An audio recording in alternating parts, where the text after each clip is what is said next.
Pagi ini, alam menyapa kita dengan keindahannya. Udara segar, sinar matahari, air yang sejuk, kicauan burung, serta suara hewan ternak. Semua itu mengingatkan kita pada keagungan Sang Pencipta. Karena itu, mari bersama-sama memuji Tuhan dengan lagu Matahari Bersinar Terang. Dinyanyikan 2 kali.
Ibadah ini berlangsung dalam nama Bapa, Putra, dan Roh Kudus. Amin. Kasih karunia dan damai sejahtera dari Tuhan ada pada saudara-saudara. Dan ada pada saudara juga.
Marilah kita mengaku segala dosa dan kelemahan kita bersama-sama dengan pemazmur.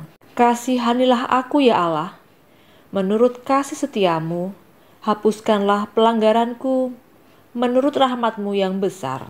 Bersihkanlah aku seluruhnya dari kesalahanku, dan tahirkanlah aku dari dosaku.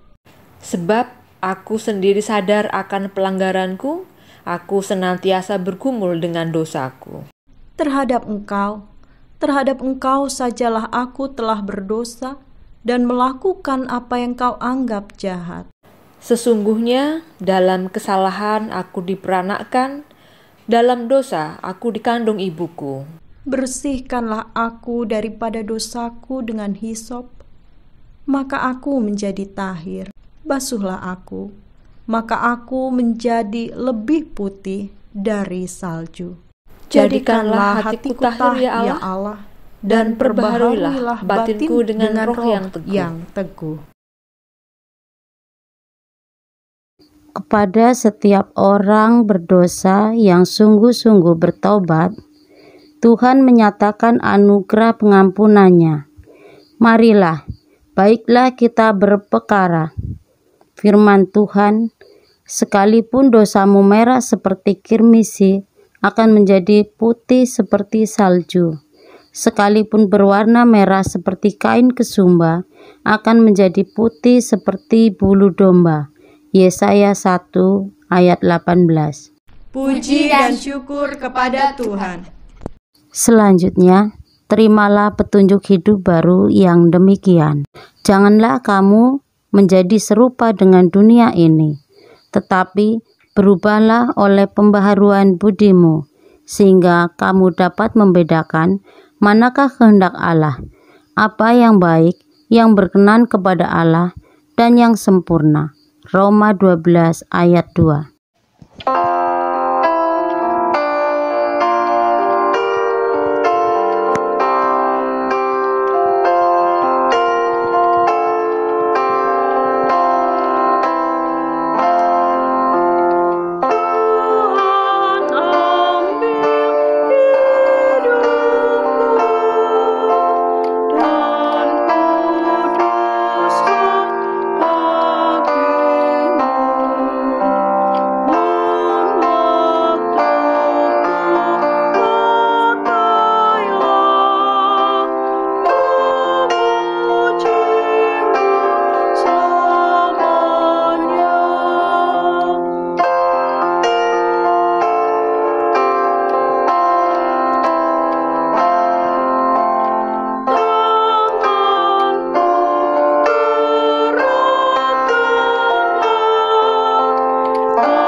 Mari kita berdoa. Bapa Sorgawi, Bapa sumber segala kebaikan dan cinta kasih, kami umat milik-Mu menghadap hadirat-Mu, menaikkan puji dan syukur, meluhurkan nama-Mu yang suci. Terima kasih Bapa untuk karya dan pengasihan-Mu yang Engkau nyatakan dalam kehidupan kami. Engkau telah menempatkan kami di dunia ini seperti penabur, menyebarkan benih yang baik.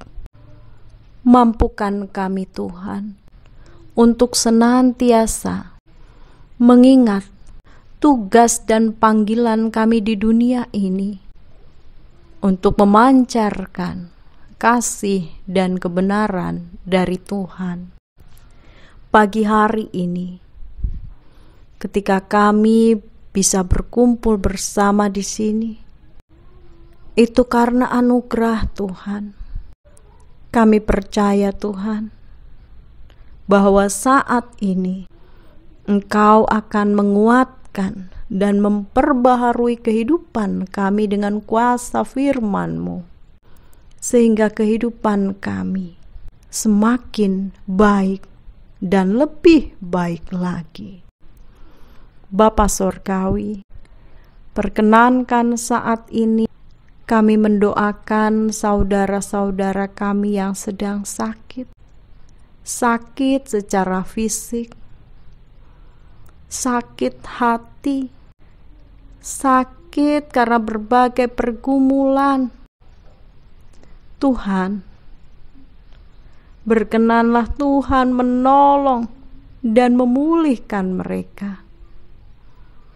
Berilah kami kesehatan, bukan hanya kesehatan secara jasmani, melainkan juga kesehatan secara rohani, agar kami sungguh-sungguh hidup dan memuliakan Tuhan. Kami berdoa untuk saudara-saudara kami yang saat ini menanti-nantikan pertolongan Tuhan atas berbagai masalah dan pergumulan yang mereka hadapi. Kiranya Tuhan berkenan membukakan jalan. Mereka yang sedang kesulitan secara ekonomi, mereka yang membutuhkan pekerjaan yang baik, mereka yang membutuhkan sekolah atau perguruan tinggi, mereka yang membutuhkan pasangan hidup, mereka yang membutuhkan kekuatan untuk dapat mempertahankan rumah tangga dan keluarga yang telah dibangun di dalam Engkau, mereka yang memerlukan hikmat dan pertolongan Tuhan di dalam mendampingi dan mendidik anak cucu. Tuhan, Engkau Maha tahu keberadaan umat-Mu saat ini. Engkaulah sumber kekuatan dan pertolongan bagi kami. Hanya kepadamu kami memohon pertolongan. Dan kami percaya Engkau tidak akan mengabaikan kami. Engkau pasti peduli. Engkau pasti menjawab doa-doa kami. Jadilah seturut kehendak-Mu dalam hidup kami. Dan ajar kami mensyukuri setiap hal yang Tuhan izinkan terjadi dalam hidup kami. Saat ini Tuhan, kami membawa gereja-gereja-Mu, persekutuan orang percaya dimanapun berada. Kiranya Tuhan senantiasa memelihara dan memimpin umat-Mu, agar kehidupan kami benar-benar memancarkan terang kasih-Mu, agar kami jemaat-jemaat-Mu Engkau mampukan menjadi garam dan terang di tengah dunia ini. Bapa Sorgawi, kami juga memohon pertolongan dan berkat-Mu bagi bangsa dan negara kami, para pemimpin kami. Kiranya Tuhan karuniai hikmat dan rasa takut akan Allah, sehingga di dalam menjalankan tugas hanya seturut dengan kehendak Tuhan. Tuhan selamatkan bangsa kami dari pandemi corona yang masih merajalela. Tuhan selamatkan masyarakat dunia. Kami percaya Engkau Allah yang Maha Kuasa. Hanya kepadamu kami memohon belas kasih dan pertolongan. Bapa Sorgawi, kami mohon ampun jika kehidupan kami, hati, pikiran, dan tutur kata serta perbuatan kami masih jauh dari apa yang Engkau kehendaki. Karuniakanlah Roh Kudus-Mu untuk terus menyertai dan membimbing kami. Inilah doa kami. Hanya di dalam nama Tuhan Yesus Kristus kami naikkan bersama-sama. Amin. Saudara-saudaraku, marilah kita mengucap syukur kepada Tuhan dengan mengaturkan persembahan yang didasari dari Ratapan 3 ayat 22 sampai 23. Tak berkesudahan kasih setia Tuhan, tak habis-habisnya rahmat-Nya, selalu baru tiap pagi, besar kesetiaan-Mu. Kita mengaturkan persembahan dan pujian, beri syukur.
Mari kita haturkan persembahan di dalam doa.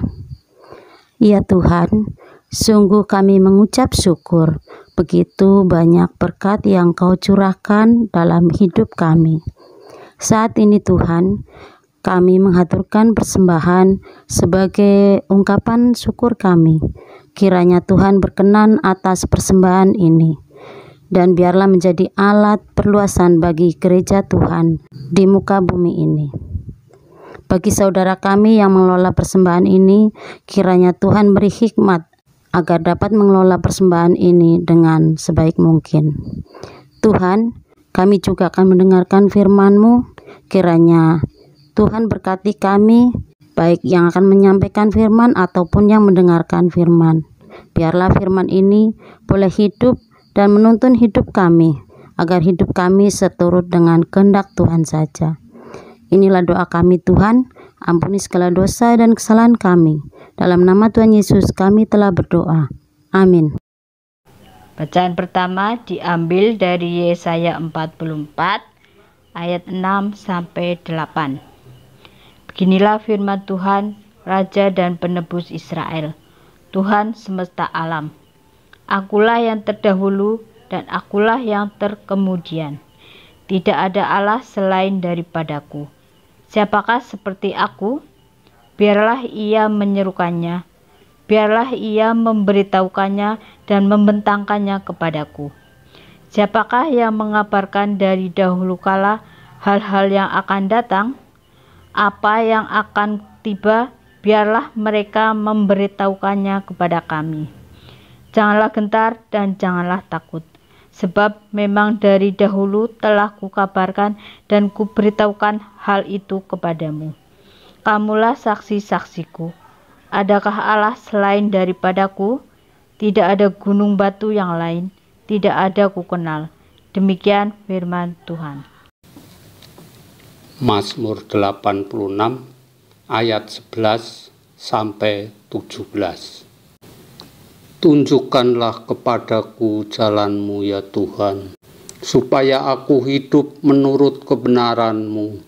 Bulatkanlah hatiku untuk takut akan nama-Mu. Aku hendak bersyukur kepadamu ya Tuhan Allahku dengan segenap hatiku, dan memuliakan nama-Mu untuk selama-lamanya. Sebab kasih setia-Mu besar atas aku, dan Engkau telah melepaskan nyawaku dari dunia orang mati yang paling bawah. Ya Allah, orang-orang yang angkuh telah bangkit menyerang aku, dan gerombolan orang-orang yang sombong ingin mencabut nyawaku dan tidak mempedulikan Engkau. Tetapi Engkau ya Tuhan Allah penyayang dan pengasih, panjang sabar dan berlimpah kasih dan setia. Berpalinglah kepadaku dan kasihanilah aku. Berilah kekuatan-Mu kepada hamba-Mu, dan selamatkanlah anak laki-laki hamba-Mu perempuan. Lakukanlah kepadaku suatu tanda kebaikan, supaya orang-orang yang membenci aku melihat dengan malu bahwa Engkau ya Tuhan telah menolong dan menghiburkan aku. Bacaan kedua dari Roma 8 ayat 12 sampai 25 yang demikian. Jadi saudara-saudara, kita adalah orang-orang berhutang, tetapi bukan kepada daging, supaya hidup menurut daging. Sebab jika kamu hidup menurut daging, kamu akan mati. Tetapi jika oleh Roh kamu mematikan perbuatan-perbuatan tubuhmu, kamu akan hidup. Semua orang yang dipimpin Roh Allah adalah anak Allah, sebab kamu tidak menerima roh perbudakan yang membuat kamu menjadi takut lagi, tetapi kamu telah menerima roh yang menjadikan kamu anak Allah. Oleh roh itu kita berseru, "Ya Aba, ya Bapa." Roh itu bersaksi bersama-sama dengan roh kita bahwa kita adalah anak-anak Allah. Dan jika kita adalah anak, maka kita juga adalah ahli waris.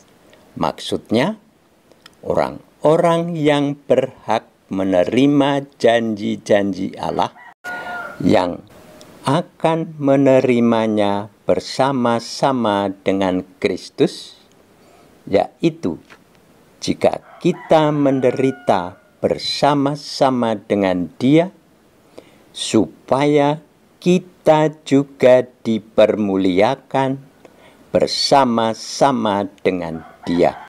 Sebab aku yakin bahwa penderitaan zaman sekarang ini tidak dapat dibandingkan dengan kemuliaan yang akan dinyatakan kepada kita. Sebab dengan sangat rindu seluruh makhluk menantikan saat anak-anak Allah dinyatakan, karena seluruh makhluk telah ditaklukkan kepada kesia-siaan, bukan oleh kehendaknya sendiri, tetapi oleh kehendak Dia yang telah menaklukkannya, tetapi dalam pengharapan, karena makhluk itu sendiri juga akan dimerdekakan dari perbudakan kebinasaan dan masuk ke dalam kemerdekaan kemuliaan anak-anak Allah. Sebab kita tahu bahwa sampai sekarang segala makhluk sama-sama mengeluh dan sama-sama merasa sakit bersalin. Dan bukan hanya mereka saja, tetapi kita yang telah menerima karunia sulung roh, kita juga mengeluh dalam hati kita sambil menantikan pengangkatan sebagai anak, yaitu pembebasan tubuh kita. Sebab kita diselamatkan dalam pengharapan. Tetapi pengharapan yang dilihat bukan pengharapan lagi, sebab bagaimana orang masih mengharapkan apa yang dilihatnya? Tetapi jika kita mengharapkan apa yang tidak kita lihat, kita menantikannya dengan tekun. Demikian firman Allah. Matius 13 ayat 24 sampai dengan 30, dilanjutkan ayat 36 sampai dengan 43. Yesus membentangkan suatu perumpamaan lain lagi kepada mereka. Katanya, hal kerajaan sorga itu seumpama orang yang menaburkan benih yang baik di ladangnya. Tetapi pada waktu semua orang tidur, datanglah musuhnya menaburkan benih lalang di antara gandum itu, lalu pergi. Ketika gandum itu tumbuh dan mulai berbulir, nampak jugalah lalang itu. Maka datanglah hamba-hamba tuan ladang itu kepadanya dan berkata, Tuan, bukankah benih baik yang Tuan taburkan di ladang Tuan? Dari manakah lalang itu? Jawab tuan itu, seorang musuh yang melakukannya. Lalu berkatalah hamba-hamba itu kepadanya, jadi, maukah Tuan supaya kami pergi mencabut lalang itu? Tetapi ia berkata, jangan, sebab mungkin gandum itu ikut tercabut pada waktu kamu mencabut lalang itu. Biarkanlah keduanya tumbuh bersama sampai waktu menuai. Pada waktu itu, aku akan berkata kepada para penuai, kumpulkanlah dahulu lalang itu dan ikatlah berberkas-berkas untuk dibakar. Kemudian kumpulkanlah gandum itu ke dalam lumbungku. Maka Yesus pun meninggalkan orang banyak itu lalu pulang. Murid-muridnya datang dan berkata kepadanya, jelaskanlah kepada kami perumpamaan tentang lalang di ladang itu. Ia menjawab, katanya, orang yang menaburkan benih baik ialah anak manusia. Ladang ialah dunia. Benih yang baik itu anak-anak kerajaan dan lalang anak-anak si jahat. Musuh yang menaburkan benih lalang ialah iblis. Waktu menuai ialah akhir zaman dan para penuai itu malaikat. Maka seperti lalang itu dikumpulkan dan dibakar dalam api, demikian juga pada akhir zaman. Anak manusia akan menyuruh malaikat-malaikatnya, dan mereka akan mengumpulkan segala sesuatu yang menyesatkan, dan semua orang yang melakukan kejahatan dari dalam kerajaannya. Semuanya akan dicampakkan ke dalam dapur api. Di sanalah akan terdapat ratapan dan kertakan gigi. Pada waktu itulah orang-orang benar akan bercahaya seperti matahari dalam kerajaan Bapa mereka. Siapa bertelinga, hendaklah ia mendengar. Demikian firman Tuhan, berbahagia setiap orang yang mendengarkan dan memeliharanya. Haleluya. Selamat pagi, Bapak, Ibu, Saudara, dan anak-anakku yang dikasihi Tuhan. Berbeda dengan perumpamaan sebelumnya, kali ini Tuhan Yesus membentangkan perumpamaan tentang lalang di antara gandum. Perumpamaan ini ingin menggambarkan kehidupan para pengikut Kristus di tengah dunia. Para pengikut Kristus adalah seperti benih-benih baik yang ditaburkan Tuhan di ladang, yaitu dunia. Sebagaimana di sebuah ladang terdapat berbagai tumbuhan, baik yang sengaja ditanam maupun tanaman liar. Demikian pula keadaan dunia ini. Di dalam dunia bukan hanya ada hal-hal baik dan orang-orang baik, tetapi juga ada begitu banyak hal yang tidak baik. Dalam perumpamaan ini, lalang atau ilalang menjadi gambaran dari berbagai hal buruk dan jahat yang menyekitari kehidupan para pengikut Kristus. Sebagai pengikut Kristus, kita diingatkan bahwa orang-orang percaya adalah seperti benih yang baik. Benih yang baik berarti benih dengan kualitas unggul. Ciri-ciri benih yang baik adalah berasal dari tanaman yang baik dan sehat, terhindar dari segala hama penyakit. Benih yang baik bisa bertumbuh subur dan tahan terhadap gangguan berbagai macam hama. Itulah seharusnya yang menjadi ciri dari orang-orang percaya.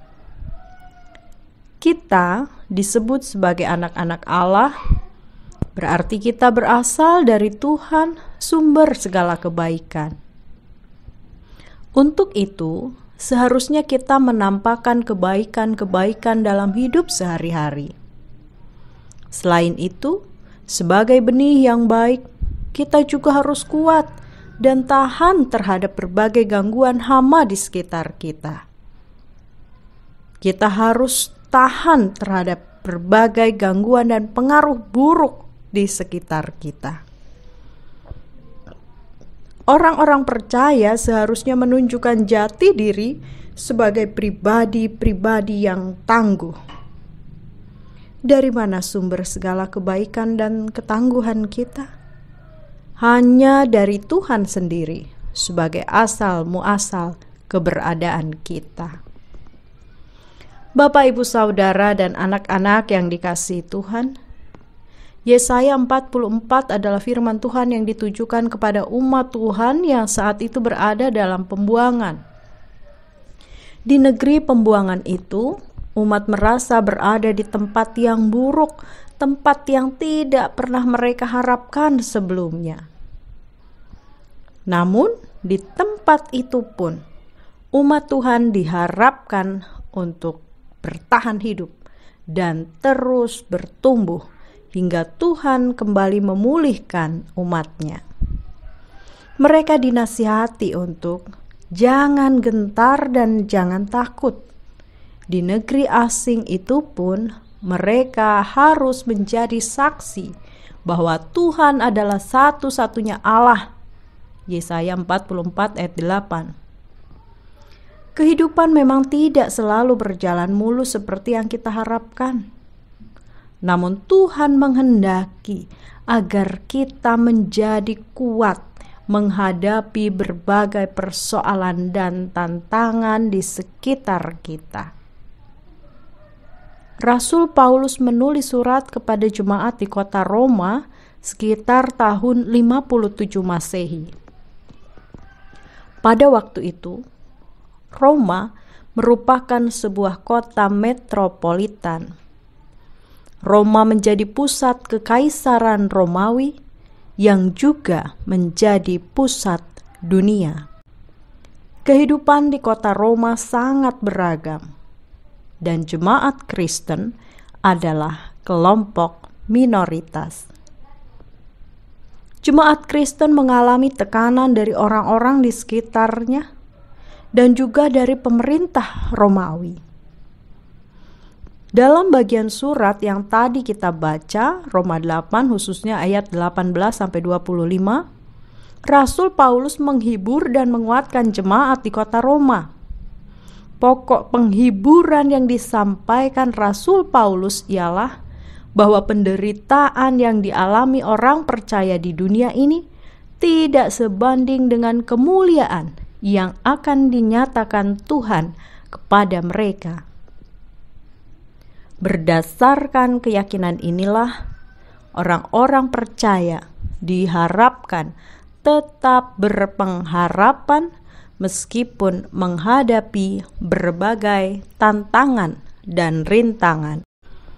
Tantangan yang dihadapi orang percaya dari waktu ke waktu, dari masa ke masa, memang berbeda. Apa yang dialami umat Tuhan di zaman Nabi Yesaya berbeda dengan tantangan yang dihadapi jemaat Kristen pada abad pertama di kota Roma. Dan keduanya tentu juga berbeda dengan apa yang dihadapi jemaat Kristen di Indonesia saat ini, abad 21 ini. Meskipun begitu, firman Tuhan menyampaikan pesan yang sama kepada setiap orang percaya di mana tempat dan abad, yaitu yang pertama, orang percaya, orang Kristen harus selalu ingat jati dirinya sebagai benih baik yang berasal dari Tuhan.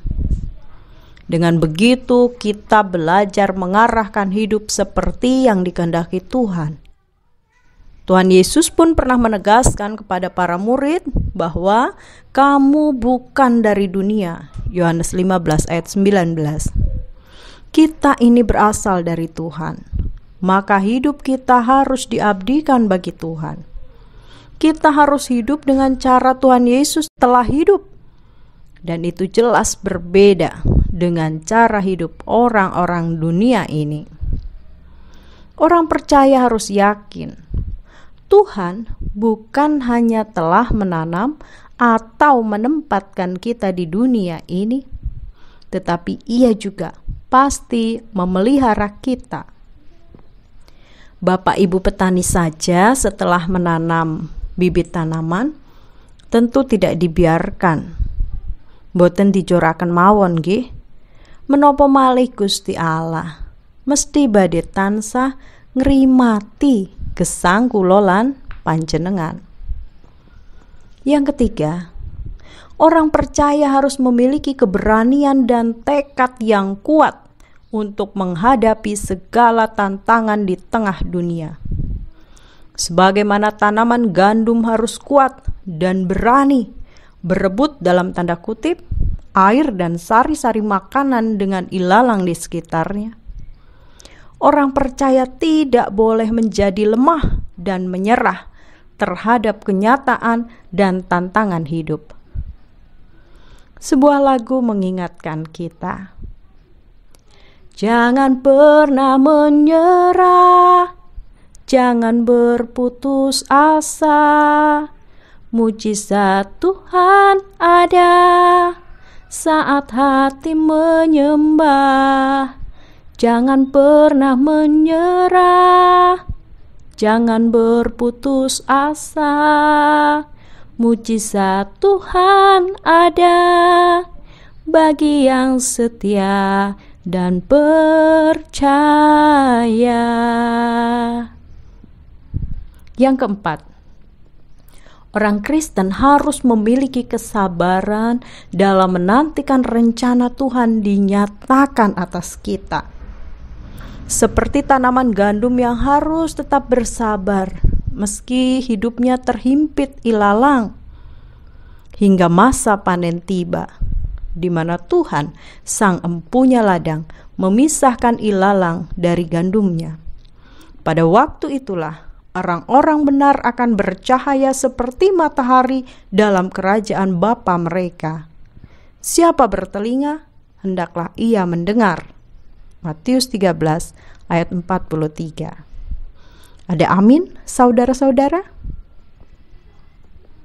Bapak, Ibu, saudara, dan anak-anak yang dikasihi Tuhan, mulai hari ini, mari perbaharui tekad kita. Jadilah kuat, semakin sabar dan setia pada Tuhan. Peliharalah iman, pengharapan, dan kasih kita di dalam Tuhan. Kita adalah benih yang baik, yang seharusnya bisa bertumbuh dengan baik dan menghasilkan buah yang baik. Marilah masing-masing kita berkata kepada diri kita sendiri, aku adalah benih yang baik. Aku bertekad untuk terus bertumbuh dan menghasilkan buah yang baik. Amin. Saat teduh bagi kita.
Saudaraku yang terkasih dalam nama Tuhan, marilah kita perbarui iman dan percaya kita dengan mengucapkan pengakuan iman rasuli bersama-sama. Aku percaya kepada Allah Bapa yang Maha Kuasa, Khalik langit dan bumi, dan kepada Yesus Kristus, Anaknya yang tunggal Tuhan kita, yang dikandung daripada Roh Kudus, lahir dari anak darah Maria, yang menderita di bawah pemerintahan Pontius Pilatus, disalibkan, mati, dan dikuburkan, turun ke dalam kerajaan maut. Pada hari yang ketiga, bangkit pula dari antara orang mati, naik ke surga, duduk di sebelah kanan Allah Bapa yang Maha Kuasa, dan akan datang dari sana untuk menghakimi orang yang hidup dan mati. Aku percaya kepada Roh Kudus, gereja yang kudus dan am, persekutuan orang kudus, pengampunan dosa, kebangkitan daging, dan hidup yang kekal. Kepada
Pulanglah dengan damai sejahtera dan terimalah berkat-Nya.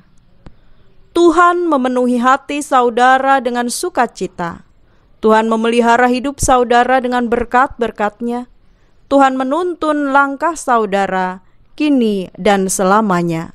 Di dalam nama Bapa, Anak, dan Roh Kudus. Amin.